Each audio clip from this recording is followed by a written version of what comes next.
Hello students, and here in this class we are going to discuss about the anatomy of the ulnar nerve.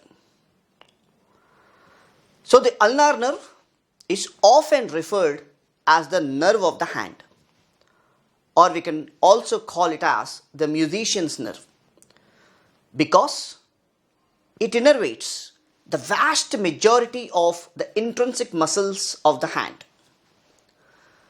So if we talk about the origin of the nerve, the ulnar nerve originates as the terminal branch of the medial cord of the brachial plexus. We can see the brachial plexus and we can see all the three cords, that is lateral, posterior and medial here. And we can see the medial cord. So the terminal part of the medial cord of the brachial plexus gives off one of the major nerve called as ulnar nerve. And it derived from the anterior ramus of C8 and T1 spinal nerves with a variable contribution from C7. Let us talk about the course of the nerve as well as its distribution. So we have to discuss the course as well as distribution according to the various segments of the upper limb, that is in the arm, forearm as well as in the hand. First, let us discuss about the course and distribution of the ulnar nerve in the arm. So, in the arm, the ulnar nerve runs medial to the axillary artery. Right? We can see here very clearly, it runs medial to the axillary artery. And subsequently, the brachial artery on the coracobrachialis muscle in the anterior compartment of the arm. And it descends down along the medial aspect of the arm, that is medial to the biceps brachii and medial to the brachialis muscle. So here in the middle of the arm, see carefully here, in the middle of the arm, the ulnar nerve pierces the medial intermuscular septum and heads posteriorly where it lies close proximity to the humerus and to the medial head of the triceps brachii muscle and the tendon, that is in the lower part of the arm. For example, if you see in 70 to 80% of the individuals, the ulnar nerve passes under the arcade of Struthers. So what is the arcade of Struthers here? So this arcade of Struthers is a thin aponeurotic band that extends from medial head of the triceps to the medial intermuscular septum, and it is located approximately 8 centimeters above the elbow. This is the exact location where we can find the arcade of Struthers. And the nerve runs along the lower aspect of the posterior compartment of the arm, which means once the nerve enters the posterior compartment, which runs along the lower aspect of the posterior compartment of the arm, along with the superior ulnar collateral artery, which means in the lower aspect of the posterior compartment of the arm, the ulnar nerve runs along with the superior ulnar collateral artery. So further on, it runs between the medial head of the triceps brachii muscle and pass posterior to the medial epicondyle of the humerus in the superficial condylar groove, which is often referred as cubital tunnel, which means from the posterior aspect of the medial epicondyle of the humerus, the nerve enters into the cubital tunnel. So what is the cubital tunnel here? The cubital tunnel is a space through which the ulnar nerve passes posterior to the medial epicondyle of the humerus. This is what we need to know about course of the ulnar nerve in the arm. Did we discuss about the distribution of the ulnar nerve in the arm? No, we did not, because it has no motor or sensory branches in the arm. Remember, ulnar nerve does not give any of the motor or the sensory branches in the arm.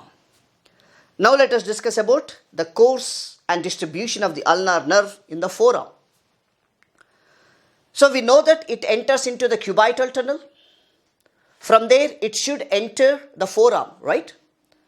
So it enters the forearm by passing the cubital tunnel through the two heads of flexor carpi ulnaris muscle, right? So it has to pass between the two heads of the flexor carpi ulnaris muscle. Before that, it should pass through the cubital tunnel.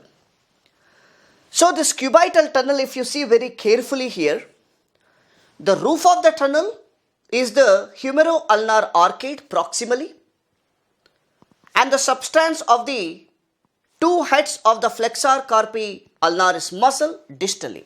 This is how the roof of the tunnel has been formed. And when we talk about the floor of the tunnel is composed of the medial elbow ligaments proximally and the deep fibers of the flexor carpi ulnaris muscle more distally. So this is how the roof and floor is formed, and the tunnel is formed so that it can accommodate the ulnar nerve. Now the nerve descends down the forearm, that is superficial to the flexor digitorum profundus muscle, which means it runs over the flexor digitorum profundus. And if you see the forearm very carefully here, in the upper part of the forearm, the ulnar nerve is covered by the flexor carpi ulnaris. But if you carefully examine at the lower part of the forearm, it is only covered by fascia and the skin and lies lateral to the flexor carpi ulnaris, and the ulnar artery lies lateral to the top of the nerve. This is how we can relate the structures which are present in the forearm. And in the forearm, it gives off a branch called as articular branch to the elbow joint. Now let us talk about muscular branches. So it gives off two muscular branches, that is in the forearm. One branch to the flexor carpi ulnaris and second muscular branch to the medial half of the flexor digitorum profundus. Let us see the flexor digitorum profundus muscle here. It has medial half and a lateral half. So the medial half of the flexor digitorum profundus is innervated by the ulnar nerve because the lateral half of the muscle is supplied by the median nerve. So other than the flexor carpi ulnaris and flexor digitorum profundus, all the muscles in the anterior compartment of the forearm is supplied by the median nerve. Remember this point very carefully. All the muscles of the anterior compartment is innervated by the median nerve except the flexor carpi ulnaris and the medial half of the flexor digitorum profundus. These two are supplied by the ulnar nerve in the forearm. Now let us talk about the course and distribution of the ulnar nerve in the hand. So from the forearm, the nerve should enter into the hand. So the ulnar nerve enters the hand, that is superficial to the flexor retinaculum and inside the Guyon's canal. So what I am trying to say here is the Guyon's canal is located or situated superior or superficial to the flexor retinaculum. Right? Now, we can also see a branch which is coming off. What is the branch name? Dorsal cutaneous branch. So the dorsal cutaneous branch given off in the hand before the nerve enters the Guyon's canal, right? Can we see the branch very clearly? Before the ulnar nerve enters into the Guyon's canal, we can see the branch here, which supplies the sensation to the back of the ulnar 1.5 digits. Now we are at the level of the Guyon's canal. So it is important for us to understand the formation of the Guyon's canal here. So this Guyon's canal is bordered medially by the pisiform and the pisohamate ligament. Right? We can see the structures very clearly here. and laterally it is bounded by the hook of the hamate. And the hypothenar muscles and the flexor retinaculum forms the floor. The flexor retinaculum is also called as transverse carpal ligament, which forms the floor. And the superficial structures are the Palmar carpal ligament and the palmaris brevis muscles, which forms the roof. So this is how the Guyon's canal is formed. So after the nerve enters into the hand, that is immediately after the Guyon's canal, once the nerve enters into the hand, it divides into superficial as well as deep branches at the level of the pisiform bone. So at the level of the pisiform bone, the nerve divides into superficial and deep branches. So let us discuss separately about the deep branches and the superficial branches. So the deep branch, we can see here, first pierces and innervates the opponent's digiti muscle and then given off a branch to the remaining hypothenar muscles just after emerging from the Guyon's canal. So the deep terminal branch innervates here vast majority of intrinsic muscles of the hand. That is the reason we called the ulnar nerve is called as the musician's nerve or the nerve of the hand, because it innervates majority of the intrinsic muscles of the hand. These include all the interossei, that is 4 dorsal and 3 palmar interossei, and medial 2 lumbricals are innervated by the deep branch of the ulnar nerve. And it finally terminates in the thenar eminence, where it supplies the adductor pollicis and also variable portions of the flexor pollicis brevis muscles. This is how the deep branch is getting terminated.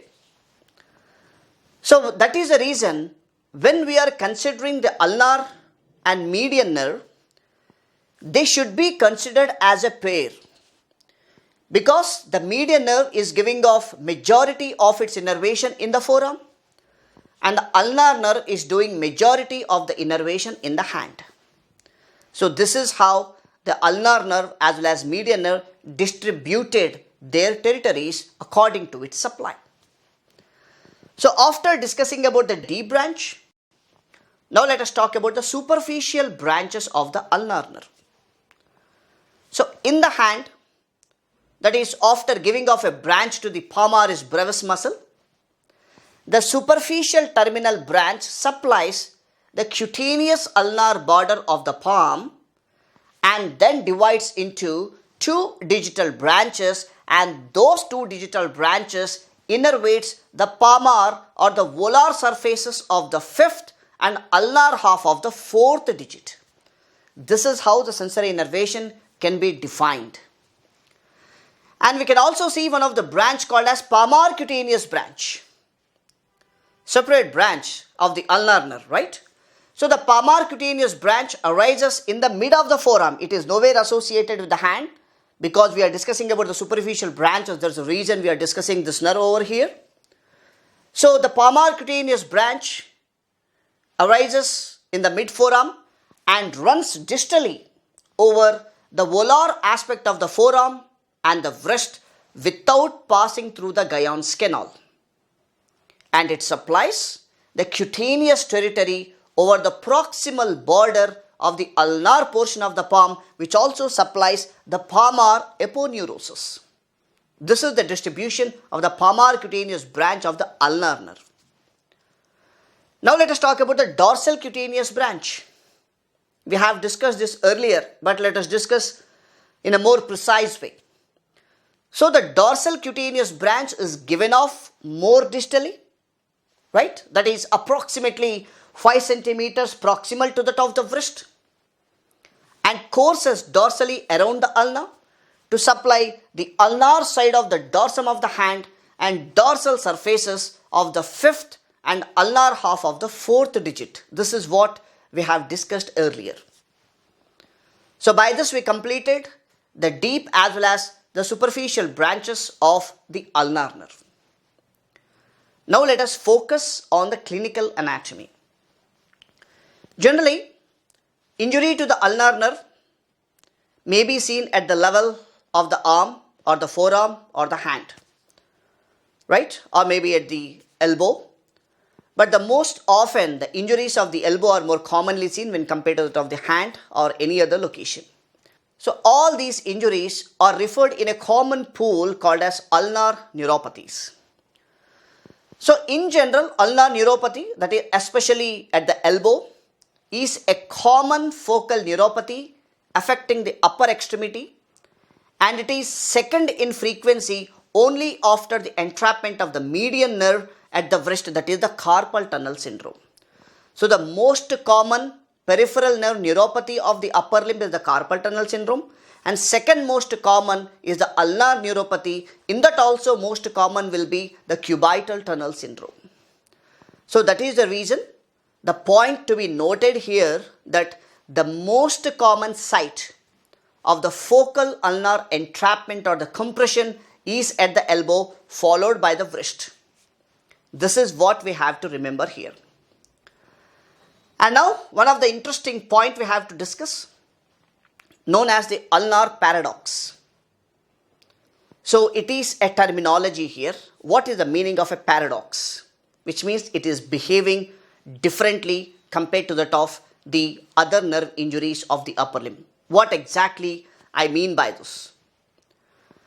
Generally, we often discuss that more proximal a nerve injury, the worse will be the signs and symptoms and also the prognosis.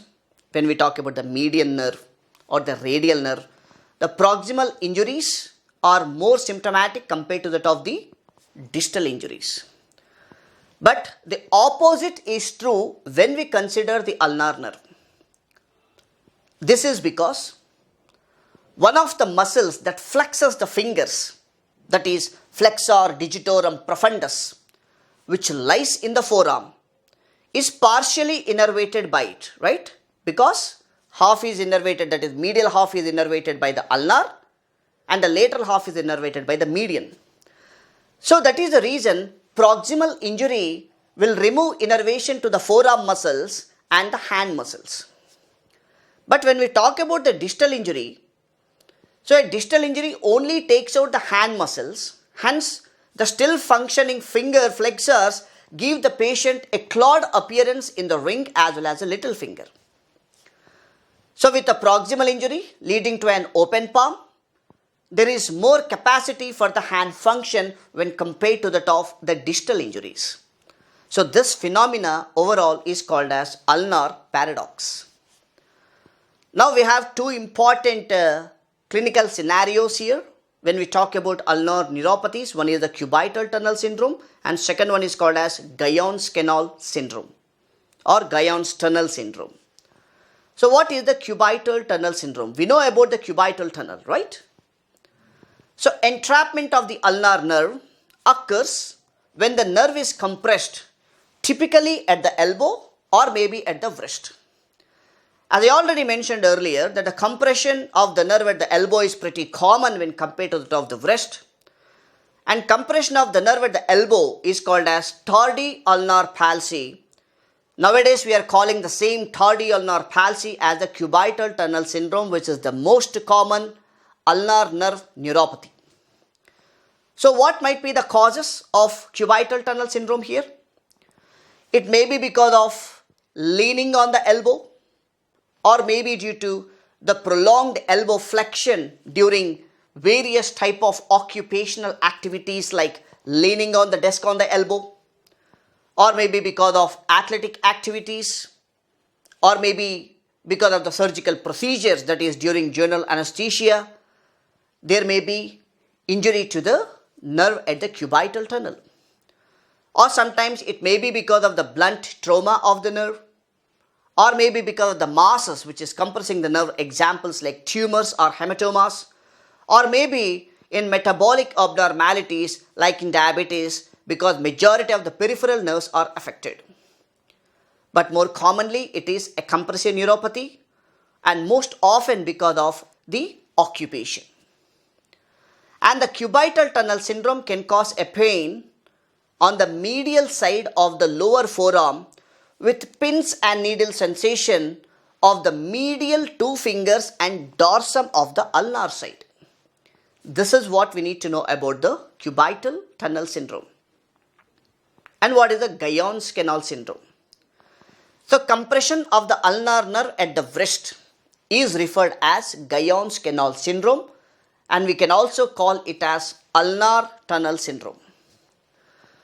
So the causes most often will be idiopathic or may be associated with cycling, probably caused by the direct pressure from the handlebars, or maybe the masses with the ganglionic thrust being the most common cause which is responsible for compression of the nerve in the Guyon's canal, or maybe because of the blunt trauma in conditions like fracture of the hook of the hamate. So any of these causes can cause ulnar nerve entrapment or the injury at the Guyon's canal.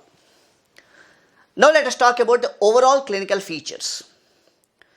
So when we talk about the clinical features, the first important thing what we need to discuss is about the muscle weakness and atrophy. Remember very carefully here, lesions at the elbow usually involves muscles of the hand and the forearm. But the lesions at the wrist only involve muscles of the hand because of the location of the injury here. So when we talk about the muscles of the hand specifically, first dorsal interosseous muscle and the abductor digiti minimi, these are the muscles which are more commonly affected. So when we talk about the muscles of the forearm, the more commonly the muscles which are affected will be the flexor digitorum profundus and the flexor carpi ulnaris, right? These are the two muscles which are innervated by the ulnar nerve in the forearm. Now we have to discuss about a phenomena called as claw hand deformity. When we see the little and ring fingers here, so there will be a loss of extension at the little and ring fingers at the proximal interphalangeal joint and loss of flexion at the metacarpal phalangeal joint. This is why we will see the ulnar claw hand. So ulnar claw hand will be usually worse when the lesion occurs at the wrist as opposed to that of the elbow because of a greater muscle imbalance. So the wrist lesions usually present with the weakness of the third and fourth lumbrical muscles, while the flexor digitorum profundus of the fourth and fifth digits are spared, unlike the lesions at the elbow in which both are affected. Now let us talk about the Wartenberg sign. So in the Wartenberg sign, the little finger will be in the persistent abduction. So persistent abduction of the little finger is called as Wartenberg sign. It is mainly due to weak third palmar interosseous muscle. Next, another important sign what we need to know about the ulnar nerve palsy will be Froment sign. This Froment sign, not to be confused with the Froment maneuver what we have in the Parkinson's disease here. Sign is different, maneuver is different. So what is the Froment sign? So here the thumb flexes at the interphalangeal joint while pinching a piece of a paper to compensate for a weak adductor pollicis muscle called as Froment sign. Now let us discuss about the sensory loss.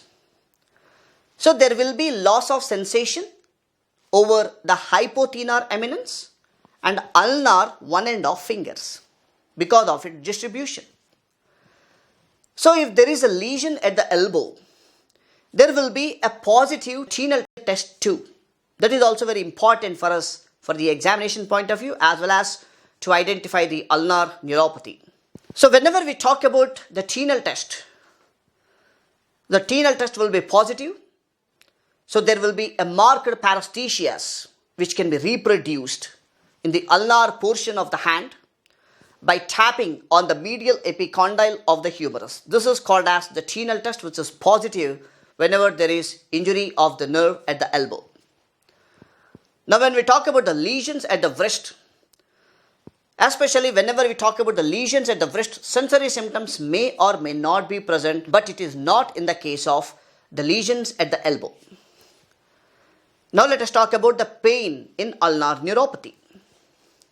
So elbow lesions typically present with a referred pain in the forearm, where the pain rarely occurs with the wrist lesions. So remember the point that the pain is more commonly seen in the cubital tunnel syndrome, but not in the Guyon's tunnel syndrome. So overall, what we need to know here is whether it is a proximal or a distal lesion, both can lead to a claw hand deformity. So what we need to remember by this is, whatever may be the level of the injury, we can see ulnar claw hand here. The degree of the clawing may be different, but we can see the ulnar claw hand if there is a lesion at the elbow or at the wrist. Now let us talk about the diagnosis of ulnar neuropathy. So electromyography. So in majority of the nerve injuries, we often perform EMG, called as electromyography. It is the main confirmatory diagnostic test because it specifically identifies the level of the nerve compression or the level of the lesion.